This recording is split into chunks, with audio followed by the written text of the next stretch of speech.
2018 umwezi gwa mukaga umwaka gw'2026 Cuthbert Abigaba Mirembe umunyeshengero wa Kibale akahandikira Ministry y'Ubwegese n'Emizano n'ekitongore ekiri kuvunanizibwa ahakombeka Seed School ekya Uganda Secondary School Expansion Project USID arikwetombwita ahakuzinga amakomurimo gwokombeka za senior eza Busiriba hamwe na Kambiro ogurukushangwa omugombora ya Kambiro eya Busiriba. Omurimo ogu gukahebwa kampani ya ISB Contractors omukwa munana okw'omwaka ogwahwire aha buhumbi 6 na miliyoni 9 kandi gukaba gushikire kuwa okwezi oku okwa 6 aha mashomero aga abasize kwombeka hati biri aha musinge kandi eki kirarikiriza abatura hamwe n'abebembezi obwe bamwe aha babira abakozi hati bashobirwe kandi abamwe nibagira ngo nibabanja sente ezibakorire.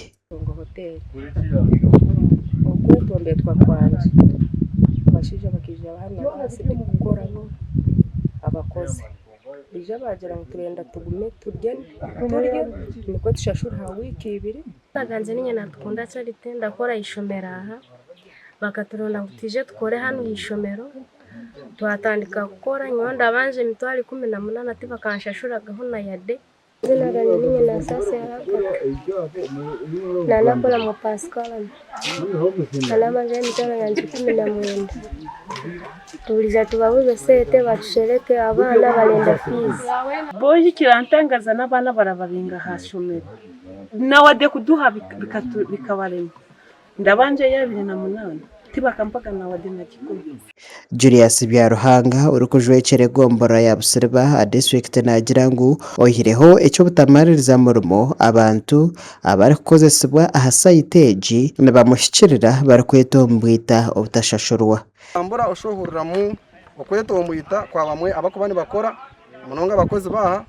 kugira ngo empera yabo kutabe twikizangine ngo babatandikire project abakozi baruge umuri Busiriba kugira nabo babase kugoborora project age makandi feedback iri kurugumba bakozi noshange tari nunji kugira ngo empera yabo arimo kucerereza akasenta kuba kukorora nangwa n'ubumwe kuburirayo kandi amwe bakaruga aha murumo. Byaruhanga nashaba bebembezi ba district kufayo kandi bakakwatanisa umushongeji bajurondera mubazi ahabo kuba nezingamye ntunguka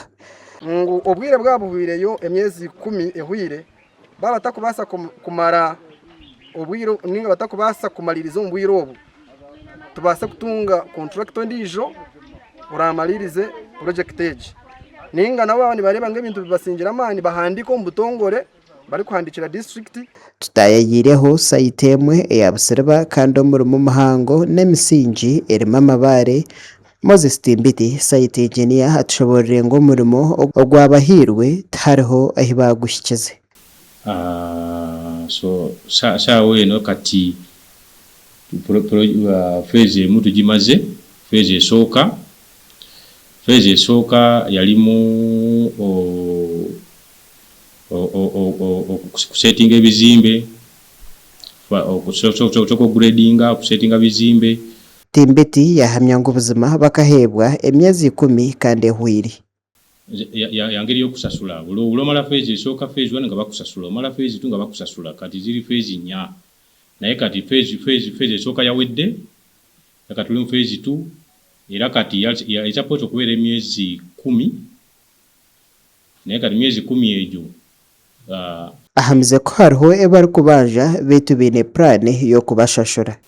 nganga nkugambye certificate ejja tusubira kusasula buli muntu yenna ku zero balance